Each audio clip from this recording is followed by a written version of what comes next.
there is no withholding tax obligation. Okay, from a payment perspective, even though they are not a tax resident, we will treat them as payment as though to a tax resident. Okay, Singapore doesn't have domestic withholding, unlike some of our neighboring countries like Indonesia and Philippines. So today, if you make a payment to another Singapore company, 100% there's no withholding tax.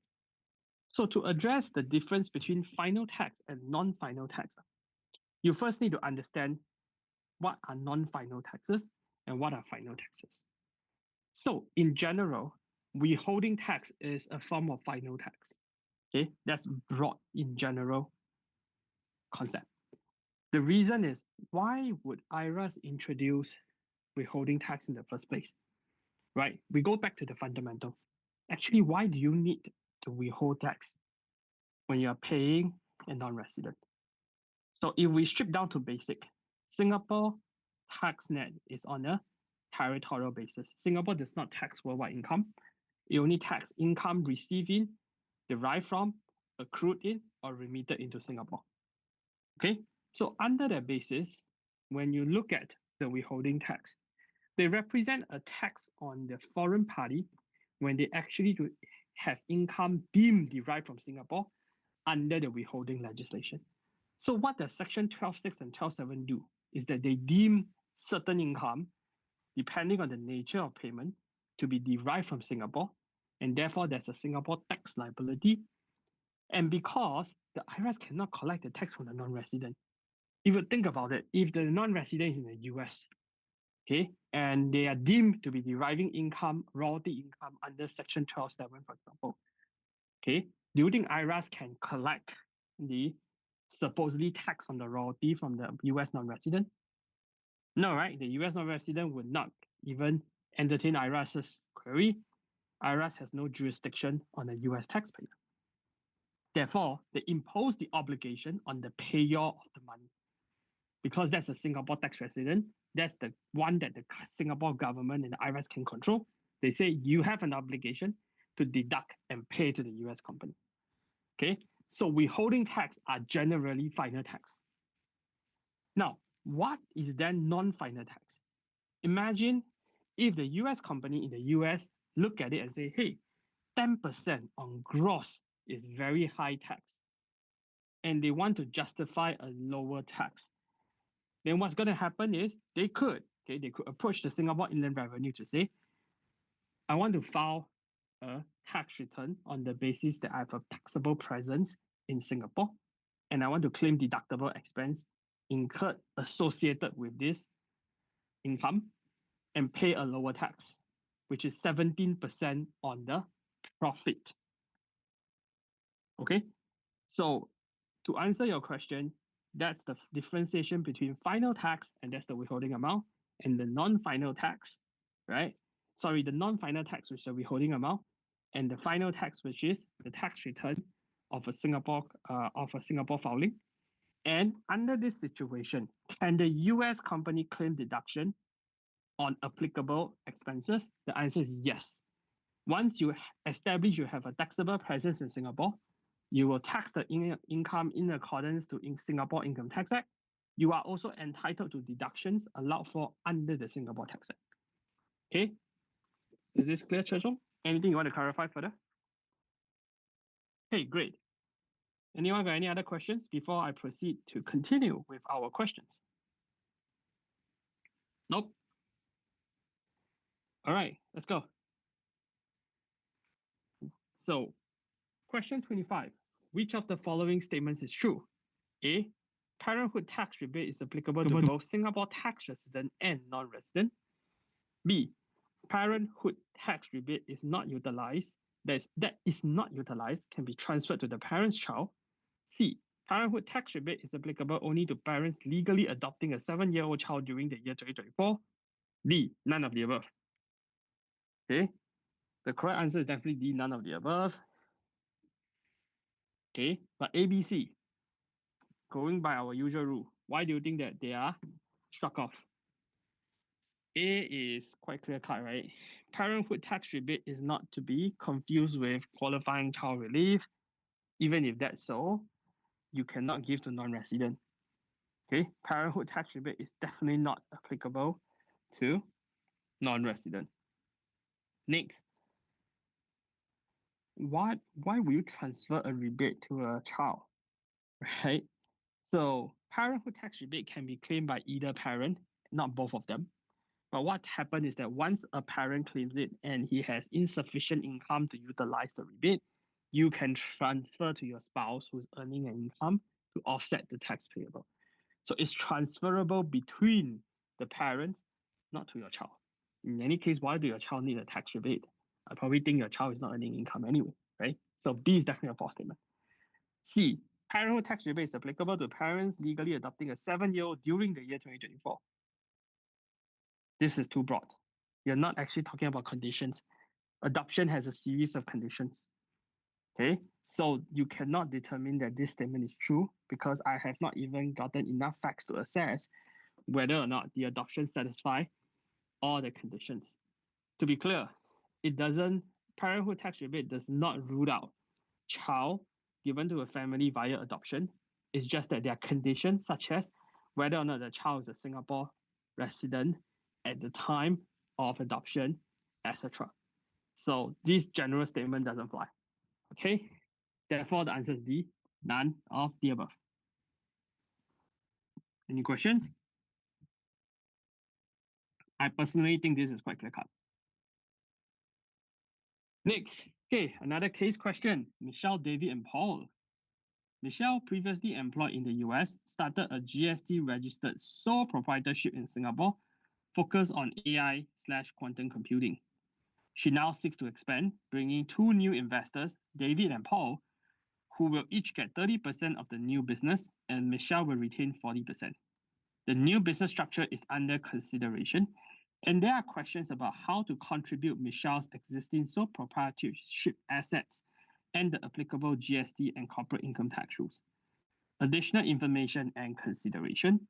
All new investors are keen to achieve limited liability protection without recourse. 2, Michelle and David are Singapore tax residents. Given the facts above, which of the following statements is or are correct? 1, Michelle will need to pay corporate income tax on the gains from the transfer of business assets from her sole proprietorship business into the new business. 2, the transfer of Michelle's business assets is automatically subject to GST since Michelle's sole proprietorship is already registered for GST purposes. Okay, and of course, the option is none of the above. Okay, why? So first of all, we focus on the first statement first, because I think that's quite a quick one to debunk.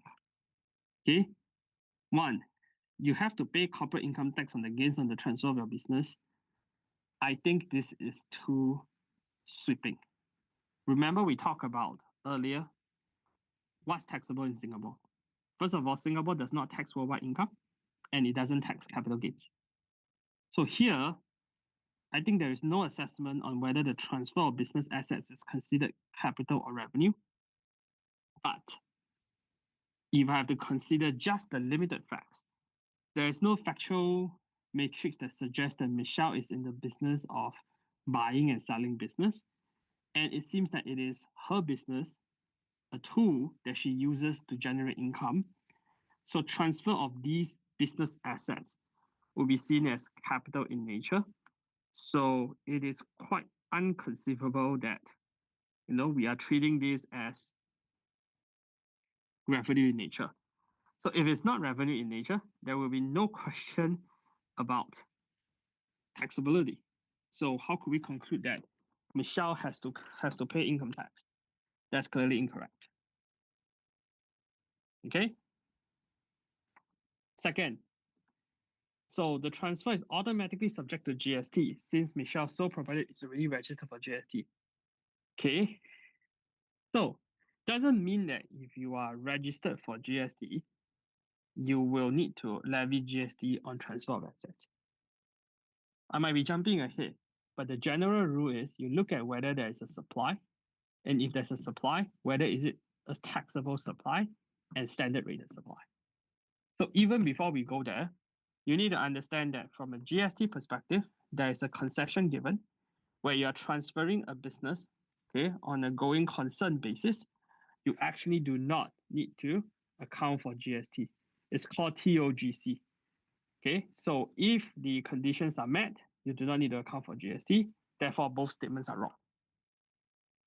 Any questions? Nope. Okay, last one. Which of the following statements about Michelle and her new business is or are correct? If Michelle's business is restructured as a private limited company, the private limited company will be taxed separately from Michelle at corporate tax rates, and Michelle will only be taxed personally if she receives salaries from the company. 2. Michelle will always pay less total tax on her business profit by operating through a private limited company than as a sole proprietor, regardless of her income level.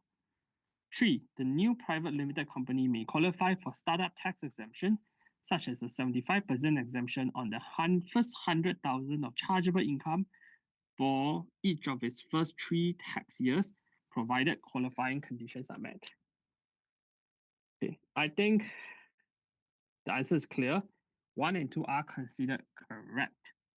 So this one, I just want to elaborate a little bit more because I think this concept's a little bit complex. So first statement, why is it correct? Okay, when you incorporate a company and you own the shares, you will be considered a shareholder. So a shareholder in this company is considered separate legal entity, and therefore Michelle should not be taxed on the company's profit.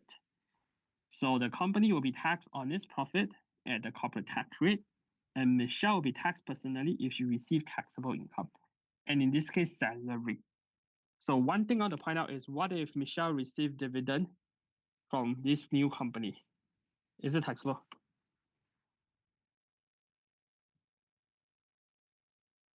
Okay, I should expect a quick answer. It's quite straightforward. Dividend from a Singapore company is what? 1 tier, tax exempt, right? In short, if Michelle earns any income, dividend income from this company, she will not need to pay tax. Okay?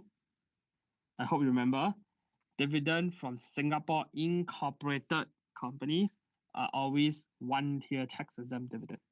Okay?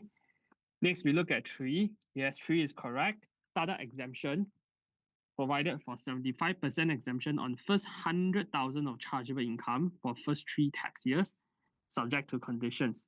So the conditions are whether or not you are considered startup exemption. You need to satisfy condition like you must be all individual shareholders. You must have a revenue of less than I don't know how many million. So all these conditions have to be met. Okay. Now 2 is incorrect. Why? It's a very sweeping statement. Michelle will always pay less tax, total tax on her business profit by operating through a private limited company than as a sole proprietor, regardless of her income level. I don't know who can come up with this statement, because if we look at the situation, right? If Michelle operates as a sole proprietor, what happened is that Michelle is actually paying tax as though she's an individual. An individual will look at tax residency, will look at progressive tax rate, and progressive tax rate is based on what? Income level, with the highest at 24%. On the flip side, as a company, you have a standard rate of 17%, and you have some partial tax exemption. So would you be able to make a sweeping statement to say that it's always lesser tax through a private limited? I would say no, it depends, right?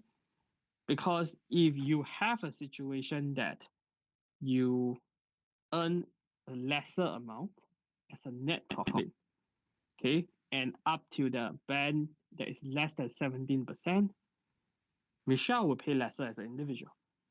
So this statement too is too sweeping to conclude, on the basis that the individual tax rate itself is actually on a tiered basis. Any question on this one? Nope. If not, we have finished the individual tax, and we'll now move on to the corporate tax questions. Just paste the link to the corporate tax questions for everybody's benefit. Okay, So all these questions we're going to look at are broadly corporate tax questions. First, case study 1. Let me see, can I make it bigger? Okay. Is it okay? Too small for anyone? Nope. All right. ABC Private Limited is in the business of manufacturing office supplies and stationery. The company was incorporated in Singapore on 29 March 2023. ABC Private Limited closed its first set of accounts for the financial year 30 June 2024. The revenue for the said financial period was 6.5 million. ABC Private Limited has a gyro arrangement for payment of corporate taxes with IRAS. Okay, I'm presuming that all of you here know what's a gyro arrangement. If not, feel free to ask me, because I think some of my candidates not from Singapore actually don't know what's a gyro arrangement. So all good, right? Okay, great. First question, what is the basis period in respect of the year of assessment 2025 for ABC Private Limited? So clearly, year of assessment, okay, if you have a 30th June year end, you must start from 1st July. Okay, so I don't think there is any questions. Now, the only thing is people may ask me, what about the period from 29th March to 30th June 2023? That will form another YA, which is YA 2024. Okay, so in this case itself, the year we are asking you for year of assessment 2025, not year of assessment 2024. Therefore, the correct answer will be 1st July 2023 to 30 June 2024. Any questions? Okay, next. ABC Private Limited would like to maximize the number of tax installments in order to better manage its cash flow. When must ABC Private Limited file its year of assessment 2025 estimated chargeable income to IRAS? Okay, just to recap for everybody's benefit, what is estimated chargeable income? Estimated chargeable income, or commonly known as ECI, is required to be filed with IRAS within 3 months at the end of a financial year at the latest. Okay, so by the name suggests, you will be able to glean that IRAS is not asking you to quickly determine your final tax liability. Okay, that's not the purpose of it. The purpose of the estimated chargeable income is to file the most accurate amount based on your estimate. Okay, the IRS know that the final number could be different. So that's the reason why it's called estimated chargeable income. Okay, now the IRS also allow for tax installments to be paid. And if you want the maximum installment of 6 months, you must be on gyro, which the company is, and you must file your ECI before 26th of July 2024 to qualify for the 6-month installment. I mean, it's not technically due by then. It's actually due 30th Sep 2024. But if you want installment and the most installment, which is 6 months installment, you need to actually file it by 26 July 2024. Any question? Nope. Then we look at the next one. When is the statutory deadline for ABC Private Limited to file its income tax return for the year of assessment 2025? Okay, I'm not sure if any one of you are currently working the tax department of an accounting firm. If not, you will never forget this date. Yeah, because all the tax department of Big Fours, all the people are working 16-hour basis just before this deadline, which is 30th November 2025. Okay, there is no extension allowed. All companies must file their current year CIT return by 30th November of the year. So YA 2025 is due 30th November 2025. If we are talking about YA 2026, then it's 30th November 2026. Okay, any question? Nope. Good. Okay, moving on. Case study 2, Sphere Private Limited. Sphere Private Limited is in the business of manufacturing home furniture. The company was incorporated in Singapore during the year 2020. SPL has a September financial year end. SPL closed its first set of accounts for the year ended 30th Sep 2020. For the year ended 30th Sep 2024, SPL recorded the following income and expense in its books. Okay, let's look at income. Revenue of 8 million from the sale of home furniture. Out of this 8 million, 5.5 million of revenue was derived from customers based in Singapore. The balance of 2.5 million was derived from customers based in Malaysia. 800,000 of the 2.5 million revenue from Malaysian customers remain as receivable as of 30th Sep 2024. Okay, quick ask. Any one of you here is not an accountant? Okay, why am I asking? I'm not discriminating accountant. I'm asking because I want to know you understand the last statement or not. Remain as a receiver, what does it mean? Anybody tell me? Does it mean revenue not recognized? Payment is not yet received. Correct. So what it meant is the revenue has been recognized, but the customers haven't paid you yet. So it becomes a account receivable in your books. Okay, this has a impact to what I'm going to talk about later. Okay, keep this in mind. Next, dividend income of 100,000 from a subsidiary company, Triangle Private Limited. Triangle Private Limited, or TPL, is a tax resident in country A, which has a tax treaty with Singapore and a headline tax rate of 15%.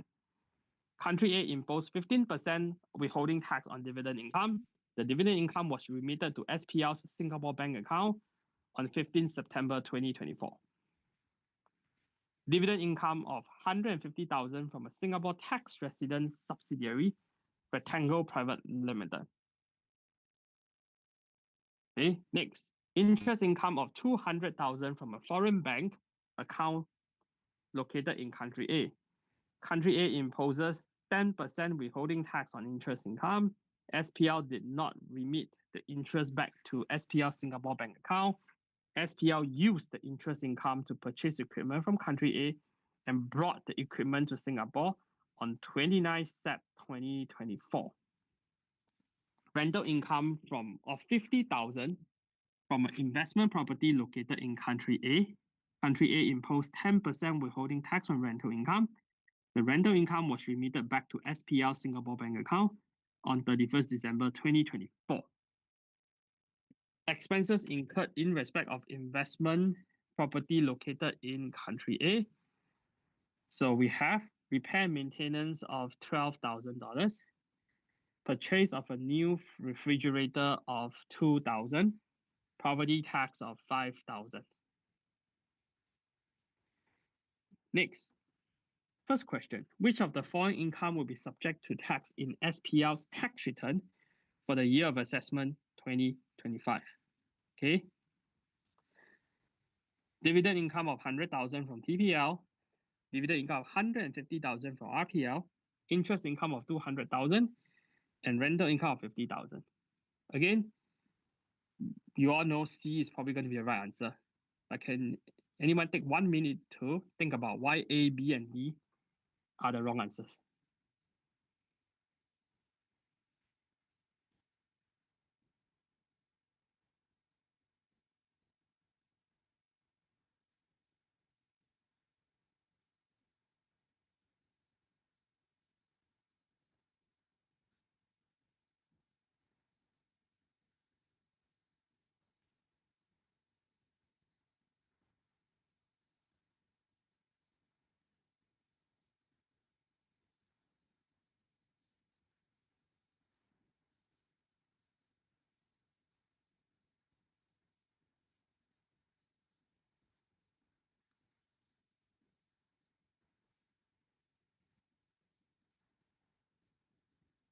Okay, now let's go through.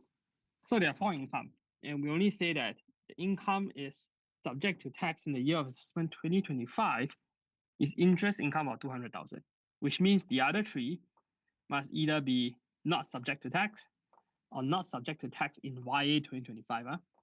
Okay, this is the tricky bit.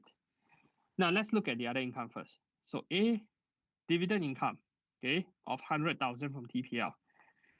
TPL is clearly a foreign company, tax residence in country A. headline tax rate 15%, imposes 15% withholding, dividend income was remitted to SPR's Singapore bank account, 15 Sep 2024. So in terms of taxability of foreign dividend income, it is taxable when either remitted or deemed remitted into Singapore. Because the dividend income was remitted to SPR's bank account on 15 Sep 2024, theoretically, it is included in its YA 2025 tax return if it is taxable. Next, based on the fact given, you should know that the question is testing you on your knowledge of Section 13(8) exemption. So what is Section 13(8) exemption? Section 13(8) exemption is exemption provided to foreign soft passive income, such as dividend, interest, as well as rental, to the extent that these are actually remitted to Singapore. It will be exempt if the conditions set out under Section 13(9) is met. Briefly, the conditions are: 1, the income must be coming from a jurisdiction that has a headline corporate tax rate of at least 15%. 2, the income which is received in Singapore must have been subject to tax in that country. And C, the IRAS is convinced that the exemption is beneficial to the company. Okay, and then this is where a lot of people ask me, is there a situation where C cannot be satisfied? You'll be surprised. The answer is yes. There are taxpayers that doesn't want this exemption, and the reason is not for Singapore tax purposes, because certain US subsidiaries, right, in Singapore, because they are taxed on their worldwide income, having exempt in Singapore does not help them at all in their tax position. They might choose to forego the exemption. So you can see that the third condition is always met until you tell IRAS that you don't want it to be met. Okay, so the other two conditions, let's look at the fact pattern. Country A has a headline tax rate of 15%. And what's the headline tax rate? It is the highest level of corporate income tax of the country. Okay, and is it subject to tax? Yes, it says country A imposed 15% withholding tax on the dividend income. Therefore, the dividend income did subject to tax. So because 13(8) is satisfied, it is exempt. Next, we talk about 150,000 from a Singapore tax resident subsidiary company, Rectangle Private Limited. This is a trick question. It shouldn't be taxed because one tier tax exempt dividend from a Singapore company is tax exempt. Therefore, SPL does not need to require any tax. Okay. The last one, rental income of rental income of 50,000. Okay. Actually, right, the question people ask me is, why is this not taxable? My answer is, this is actually taxable, but not in the right period you're thinking about. Remember, this company SPL has a 30th September year end. So for year ended for YA 2025, it means all the income generated from 1st October 2023 to 30th Sep 2024. Clearly, the foreign rental income was remitted to Singapore on 31st December 2024, which would then be included in its financials ending 30th Sep 2025 and taxable in YA 2026. Okay, so the rental income is not that it's not taxable, but it doesn't satisfy the question where specifically calls you to identify the income that's subject to tax in year of assessment 2025. Okay. Now that leaves us with only 200,000, which is interest income. And given that there's only these 4 options, it has to be the correct answer. But, okay, let's look at this. Foreign interest income, 200,000. Why is it taxable in Singapore? First of all, is it being remitted? Yes. It's not directly remitted in cash, but it's used to purchase an equipment, a movable property, and that movable property is brought into Singapore on 29 Sep. Therefore, it's technically deemed remitted. Because under the deeming provision, okay, it's either, which is under Section 1025 of the Income Tax Act, if the foreign income is either remitted to Singapore, used to defray costs of operations in Singapore, or used to purchase a movable property and brought into Singapore. Under these 3 situations, it will be considered deemed remitted. So clearly, the 200,000 is deemed remitted on 29 Sep 2024. Any questions? Nope. All right, moving on. Which of the following statement is true? Revenue derived from customers in Malaysia is treated as foreign source income and is subjected on a remittance basis. B. Revenue derived from customers in Malaysia is treated as a Singapore source income and is subjected to tax on a remittance basis. C. Revenue derived from customers in Malaysia is treated as a Singapore source income and is subject to tax on an accrual basis. D. Revenue derived from customers in Malaysia that remain as a receivable will not be subjected to tax on the basis that the amount has not been received by SPL as of 30 Sep 2024. So we need to identify the true statements, which means A, B, and D are false. So let's look at why are they false. Okay. Just now I purposely stopped and asked about, do you understand what do they mean by out of 2.5 million, 800,000 is recorded as receivables? Because first of all, for business profits of a company and it is Singapore source income, it's not taxed on the remittance basis, it's taxed on the accrual basis. Because the wording used is either accrued in or derived from Singapore. So there is no basis at all to treat the revenue derived from customers in Malaysia as foreign source. It should be Singapore source and it must be on an accrual basis. So A and B are considered incorrect already. Now D is even more bizarre, right? Because remain as a receivable, why would it not be subject to tax in Singapore? Again, it makes up the concept of passive income. So only foreign passive income such as foreign dividend, foreign interest, and as well as branch profits, right, associated with foreign branches of a Singapore company, those will be taxed on a remittance basis. Okay. Other than that, if it's considered Singapore source, you will need to pay tax on an accrual basis. Okay. And that's where we are at, which is C is the correct answer. Any questions? Okay. Next, SPL is intending to claim the amount of actual rental expense incurred in respect of investment property. In this regard, what will be the net rental income that will be subject to tax when the income is remitted to Singapore? Clearly, the answer is 33,000. Anybody can figure out why?